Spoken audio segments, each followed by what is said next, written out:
Welcome to the Cabral Concept, where board-certified naturopath and integrative health practitioner Dr. Stephen Cabral shares how he was diagnosed at the age of 17 with a life-altering illness and given no hope for recovery. It was only after studying and traveling all over the world did he discover how to combine ancient Ayurvedic healing practices with state-of-the-art naturopathic and functional medicine to fully rebalance the body and re-energize it with life. It's time to discover how to get well, lose weight, and finally feel alive again. And now, here's your host, Dr. Stephen Cabral.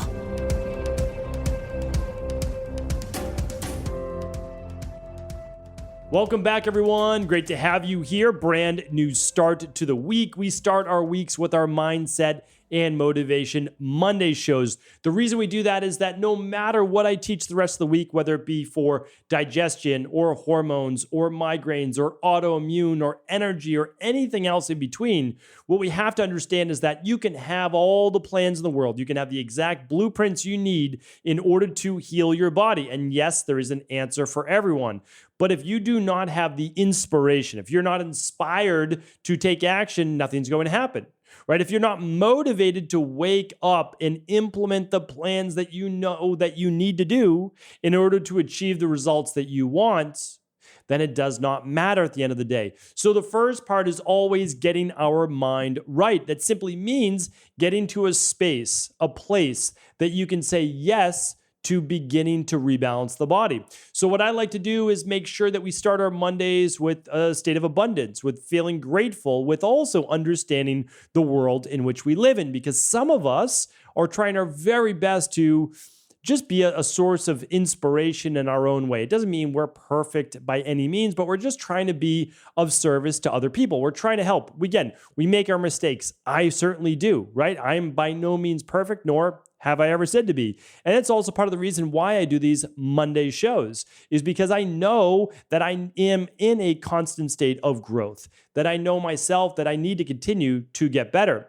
And today's show came about because I work with a lot of health practitioners, integrative health practitioners, and I'm always trying to teach them as well. Like, listen, you are going to come across people online or in your practice or even family that do things seemingly out of the blue to hurt you, to say things to hurt you. And I wanted to go through 6 of those reasons today that I found that why they do that. So that it doesn't mean that they will ever stop. But what it means is that the hurt people that are trying to hurt you, well, they can't, because you understand it from a different place, that you might even empathize more than actually get angry. And so that's where I hope that we get to by the end of today's show. And this research is actually taken from Psychology Today. So I'm always happy to link that up. This is from Dr. Claire Jack. And I'm going to share this with you. Now, again, this has been used across many different industries. It's certainly used in the autism spectrum disorder industry field, but this really applies to all people. And I will be doing a kind of a follow-up show for integrative health practitioners, but this one specifically is for all of us. And we go online and you might make a comment or you might share a post about how you're feeling today, and someone comes in and they just say something really negative. This is certainly the case more on YouTube and maybe more on Twitter. I would say less so on Instagram, less so on Facebook. I just found those to be a little bit more of a positive platform, but there's just so much vileness on Twitter a lot of the time and YouTube. And I always say that, again, I'm just trying to do my best to put good out there. And for the most part, I don't see as much of this, but I'll tell you for sure, the comments every once in a while will come in. They will come in for all of us. And we have a choice to make. We have a choice really to say, and this could, again, be in the real world as well, with a family member saying something like, why did that person say that? So instead of us getting reactive and angry right away, which is a normal human emotion, there's nothing wrong with that. I want us to begin to maybe dissect, maybe look a little bit deeper. It's like, why would this person say this? Because I know if someone posts something online, and even if I disagree with it, I'm not going to attack that person. I'm not going to say negative things. So why would other people? And so we really want to look back at that. And I would say, when I see people doing this in general to each other in the real world or online, and I'll explain why it's more prevalent online, I do go back and I say, okay, yeah, but would you do this 20 years ago? Would you say this 20 years ago? And even 20 years ago, I don't think I would. But if you go back 22 years ago or so, the answer might be yes. I might say the same things that other people do before I started to really do a lot of work on myself. All right, so let's get into why it's more prevalent online versus just the real world. So in the real world, let's say that you share with a family member something you're looking to do or a bit of advice or whatever it is. When people are face to face with you, they're just a lot more cordial. They're not willing to say what they would online versus offline because you're right there with them and they can understand how hurtful it might be saying that in person, or that you could physically react. I'm not saying you should, but you could physically react in the real world. So if many of the people who say things online would never say it to the person in the real world because, of course, it's the real world. And again, if they're acting the way that they're acting, there might be literally a physical altercation, right? Or repercussion. Doesn't mean it's going to happen, but that is a possibility, right? But when you're online and you're separate, you're separated by two screens, well, then you know that it's much less likely. And when you're online, people's usernames are sometimes like, I don't even know what, like Texas person 324, Massachusetts woman 7. Like there's no real person behind it. It might even have a private account. So we have to understand is like a lot of the anonymity allows for people to say more hurtful things. But at the end of the day, why are they saying these hurtful things? Let's go through 6 reasons that I've read about. I'm going to put my twist on them because I have a different take on this as well, doing media and really speaking online and different platforms, doing hundreds of articles, or I should say hundreds of interviews in the news and all over the place, tens of thousands of articles, podcasts, etc. So the first one is this: some people, because of childhood issues or the way they were raised or whatever, they literally have less empathy. So meaning that they're more matter of fact, right? They're a little bit more maybe even crass than other people would be, or maybe you. So for example, and I'm not going to name countries and all of that, I have friends in other countries and they say things much more matter of fact, meaning like they just literally are just matter of fact. And I'm like, whoa, did that person just say that? Yes, they did. And they didn't mean it negatively. So that's why the first thing that I want people to do is if someone says something hurtful to you, look at intention. So I want you just to step back for a moment and saying, what is this person intending by saying what they're saying? And especially online, because it literally might just be a sentence. And I always say to myself, could this be taken in another way? Meaning, I'm trying to give you an example right now. So for example, let's say that you're out there and you're just sharing with people like, hey, really excited. I'm starting my 90-day challenge to improve my overall wellness, my fitness, my health, my nutrition. Really excited about this plan. And someone goes online and they say, 90 days isn't going to be enough for you. Okay. So even how I said that, right? So literally they wrote 90 days is not going to be enough for you. So I said that in an inflammatory tone because that's how I would have heard it. Like, oh, that sounds kind of nasty. Like, what is this person saying? Are they saying I need more work than 90 days? Are they saying that, I'm not close enough to my goals? Like, what are they saying? But I could also read it another way. 90 days is not going to be enough for you. Maybe, again, what they really meant by that is saying, okay, 90 days is good, but from their past experience, because maybe they've been through this before, you really want to look at it as 6 months. Or maybe they're saying is 90 days should not be the goal. The goal should be a lifetime of working in nutrition. But since they only said that one thing, that's what we take it as, right? So it can be taken other ways. But also, this person might be someone who they just don't feel a lot of those same things that others do. They just literally gave it to you straight, like 90 days isn't going to be enough. Like, okay. What you literally could write, what do you mean by that? And maybe they could say, well, in my experience with overcoming, because maybe they know your story, autoimmune issues, etc., it takes more like 6 months to a year. Oh, okay. Hey, appreciate the explanation. So maybe we just go, if you choose to, maybe we go a little bit deeper. But again, this isn't just online. If someone said that to you at an event that you just met, or maybe it's a family member. You say, what do you mean by that? Or could you clarify that for me? Give them the benefit of the doubt, because some people, they just they don't have as much emotion, and they literally may just be a little bit more matter of fact. All right. So I want you to think about that. Clarify first. The second is this. This is a really important one. So a lot of people are in a bad spot in their life. They are angry. They are upset, and they are looking to take it out on someone else. That's literally the bottom line. They are in a bad spot in their life, okay? So when they see other people like you embarking on a 12-week or 90-day challenge to improve their life, what are you really doing? Well, you're holding a mirror up to them, okay? And they know that they should be on their own 90-day challenge to improve their life.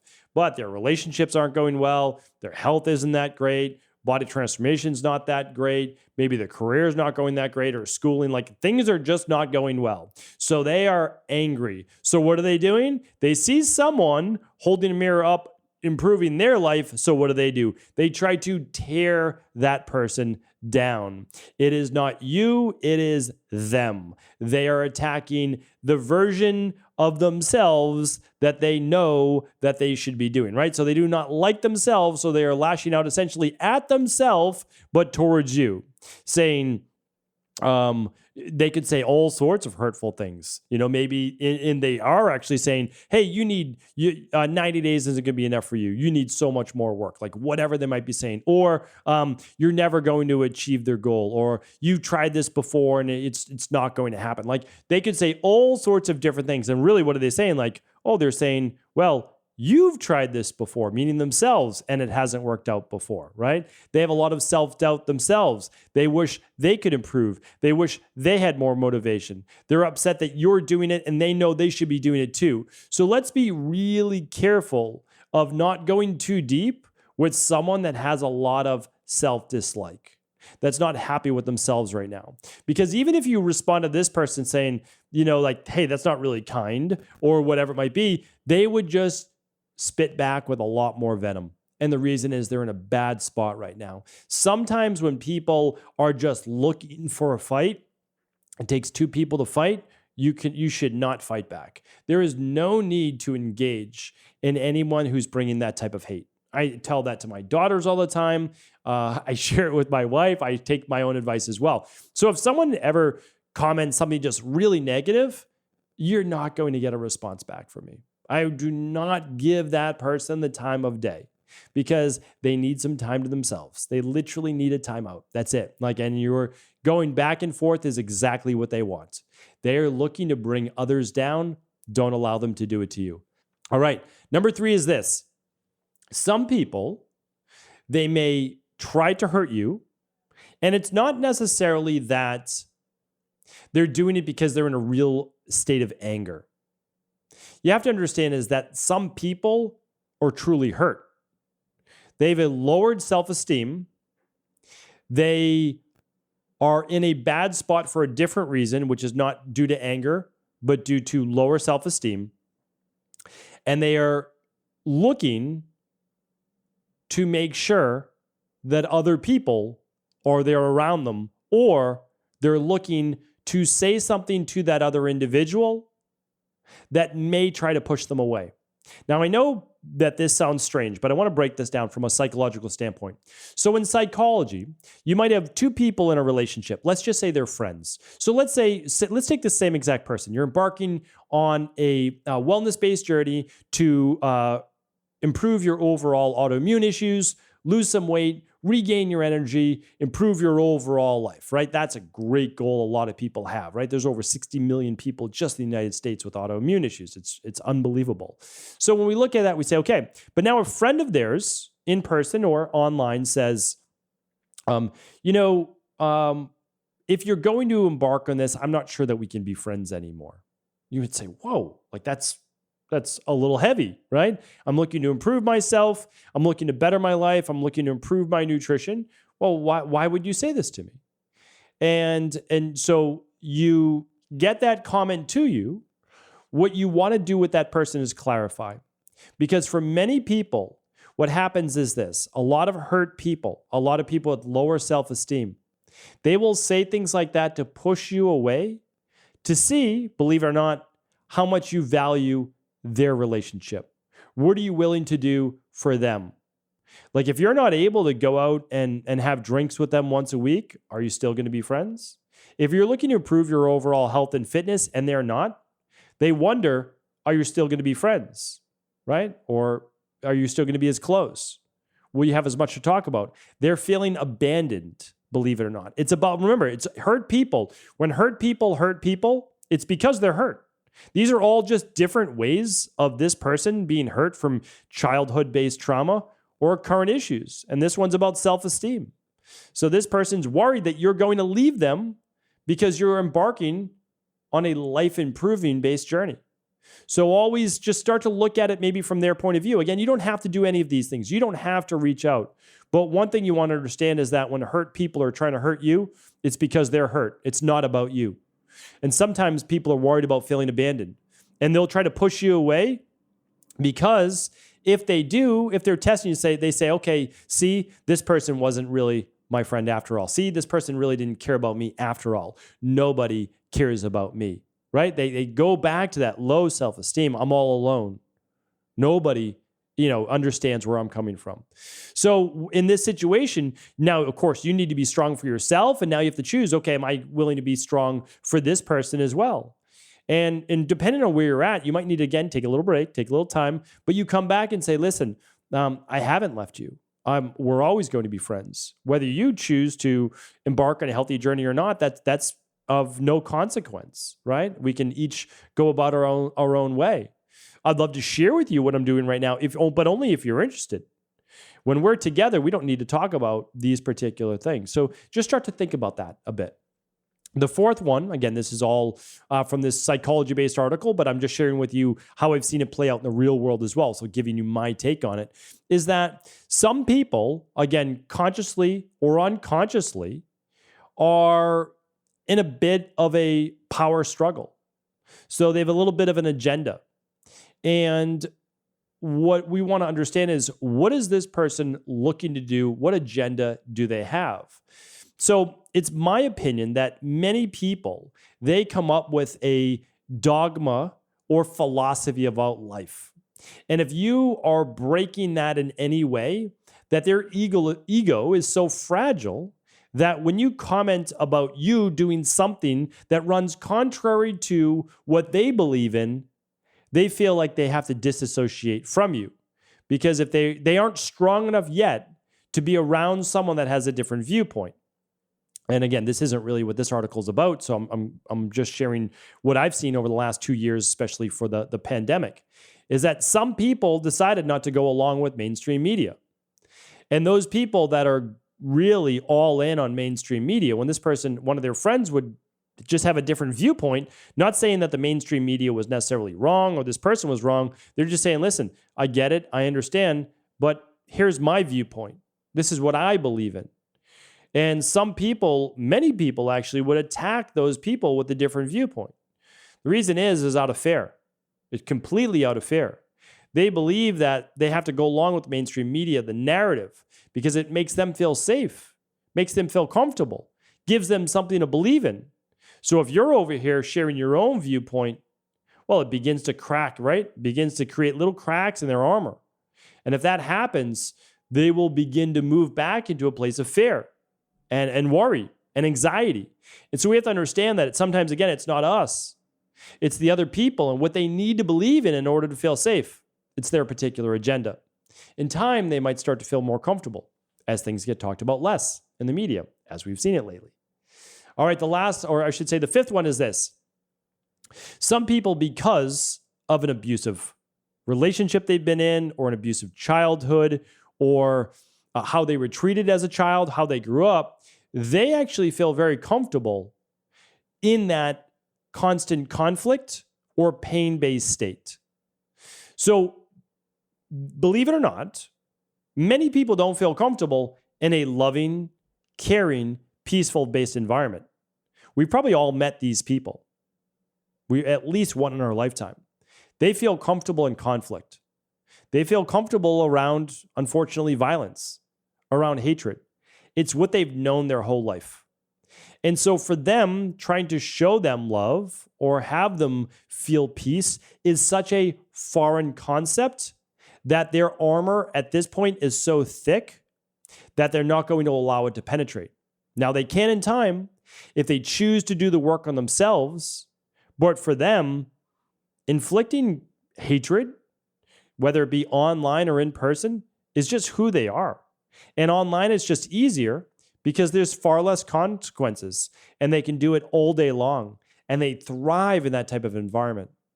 You do not want to get sucked into that vortex. Separate yourself from those types of people. And if you don't know them and you don't care to be a part of that, just hit block. That's it. There's no need to have those people in your inner ecosystem. And the reason is they will bring hatred to your community, to your life, and you do not need that as part of your own mindset. Allow them to do the work. They can do the work on themselves. You don't need to get involved with that. And again, you can choose to with family and friends. That's okay. But if someone is just bringing hate your way, that's not about you. That is about them. And you do not have to absorb that. I'm giving you permission right now and saying to you, you do not need to absorb that yourself. You do not. The sixth one is this. We have to understand that sometimes hurt people are hurting us because we are not yet strong enough in order to be able to not absorb, but deflect that hate, that hurt. So I think it's really important that we understand that people could be doing this out of anger. They're comfortable with conflict because of childhood trauma and other issues. Some people have a low self-esteem. Some people just have low levels of empathy. They don't just truly understand. A lot of people are doing it out of fear. So we have all sorts of reasons why people are doing it. But all of them is they're not doing it because of you, okay? They are not doing it because of you. There's nothing innately wrong with you. You are doing something which causes them fear, or essentially you're holding up a mirror saying, hey, that person should be doing it too.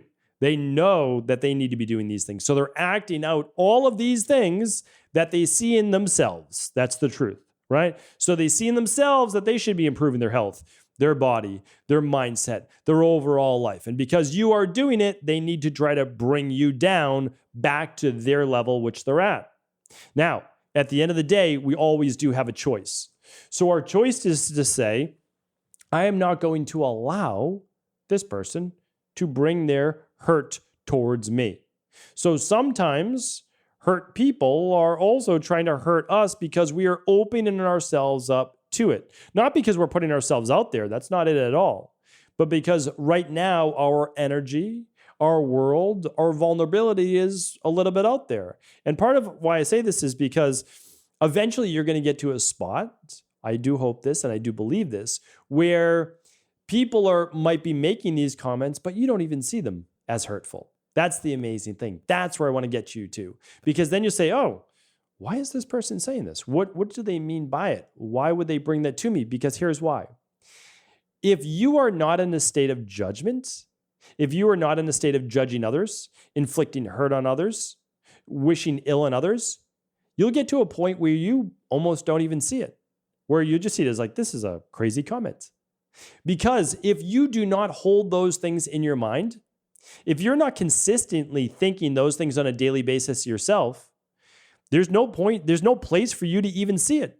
If you do not cast judgment, you really don't ever feel judged. If you do not wish ill upon others, you're going to get to a spot where you're not believing they're wishing ill on you. That's a topic for another podcast. We'll get much more in depth on that one. But I'm telling you right now, what you embody, what you believe is what you see in this world. We can all get better at it, myself included. That's why we do these Mindset and Motivation Monday podcasts. Hopefully today's show has been helpful. Thank you so much for being a part of this community. Each and every Monday, we'll be back on these shows. And you know that the Cabral concept is a daily show. It's about daily self-improvement. It is not about ever reaching any pinnacle or any spot. It is just getting better on a daily basis. Thank you so much. Take care, everyone. Have a great start to the week. Before you go, I wanted to share a personal story with you. The real reason I began to get well finally is because I figured out what was wrong with me. And that might seem pretty obvious, but I went from doctor to doctor for over 2 years before discovering at-home functional medicine lab testing. These are the labs that enabled me to finally figure out what was wrong with my hormones, blood sugar, electrolytes, and gut health. And once I knew what was wrong, I could then follow a proven plan in order to rebalance my body from the inside out. This is why I believe so strongly in functional medicine lab testing and why I've made it my mission to share these labs with the world. Now at equa.life, you can order an at-home lab test or lab bundle for you and your family and be able to complete it within the week. Plus, the EquaLife difference is that you're not left to try to read and figure out these labs on your own. We explain what your lab numbers mean, what they mean in the much bigger picture, and then how to go about rebalancing your body in order to heal. To see our full selection of lab tests or to set up a free lab selection call to find out what labs may be best for you, simply head on over to equa.life/labs. And do remember, we ship these all over the world.